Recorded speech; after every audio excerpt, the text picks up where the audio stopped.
গাছ লাগান, সওয়াব অর্জন করুন। গাছ আল্লাহ তাআলার অনেক বড় নিয়ামত। এই পৃথিবীতে বসবাসের জন্য আল্লাহ তাআলা মানুষকে যত নিয়ামত দান করেছেন তার অন্যতম হলো গাছ। বিভিন্ন প্রকারের গাছপালা দিয়ে আল্লাহ পৃথিবীকে সুশোভিত করেছেন, ফলে ফুলে আমাদের ভরিয়ে দিয়েছেন, আসমান থেকে বৃষ্টি বর্ষণ করেছেন, আমাদের দান করেছেন সবুজ পৃথিবী। আমাদের জন্য এতে রয়েছে নিদর্শন। আল্লাহ তাআলা ইরশাদ করেন, নিশ্চয়ই আল্লাহ শস্য, বীজ ও আটি বিদীর্ণকারী।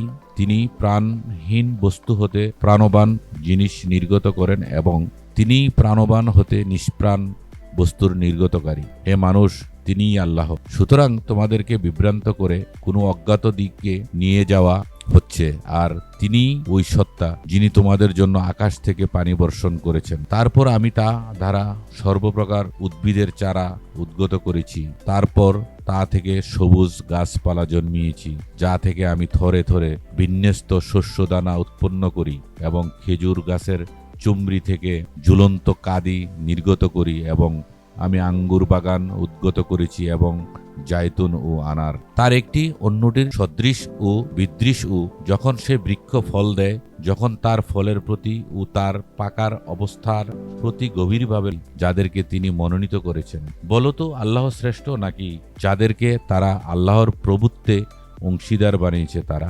তবে কে তিনি যিনি আকাশমলি ও পৃথিবী সৃষ্টি করেছেন এবং আসমান থেকে বৃষ্টি বর্ষণ করেছেন, তারপর আমি সে পানিধারা উদ্গত করেছি মনোরম উদ্যান রাজি। তার বৃক্ষরাজি উদ্গত করা তোমাদের পক্ষে সম্ভব ছিল না।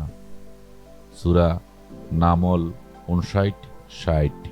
এই আয়াতের শেষে বান্দাকে আল্লাহ স্মরণ করিয়ে দিয়েছেন, বান্দা, এ বৃক্ষরাজি উদ্গত করার ক্ষমতা তোমার নেই, এ আমি উদ্গত করি, এ আমার দান, সুতরাং আমারই শুকরিয়া আদায় করো। গাছ আমাদের কি কি উপকার করে তার ফিরিস্তি অনেক দীর্ঘ। বাহ্যিক দৃষ্টিতে আমরা দেখি গাছ আমাদের ফল ফসল দেয়, ফুল দেয়, ছায়া দেয়, কাঠ দেয়, আর বিজ্ঞানের কল্যাণে আমরা জানতে পেরেছি গাছ আমাদের আরও অনেক উপকার করে।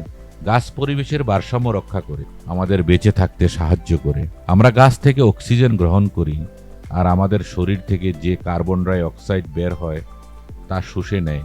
এভাবে গাছ আমাদের বেঁচে থাকতে সাহায্য করে, পরিবেশে ভারসাম্য আনে। একটি গাছ বাতাস থেকে 60 পাউন্ডেরও বেশি ক্ষতিকারক গ্যাস শোষণ করে এবং 10টি শীতাতপ নিয়ন্ত্রণ যন্ত্রের সমপরিমাণ তাপ নিয়ন্ত্রণ করে।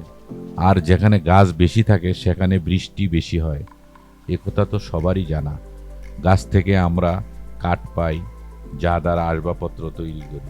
ওষুধি গাছ থেকে আমরা ওষুধ বানাই।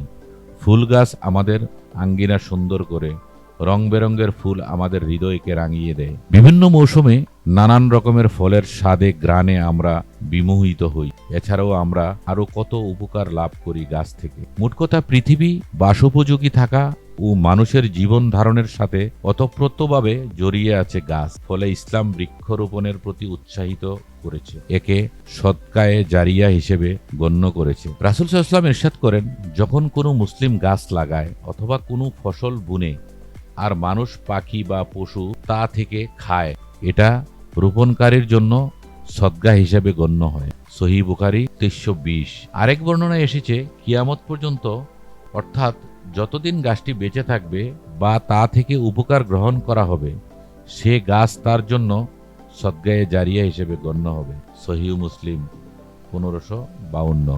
BE news, Dhaka.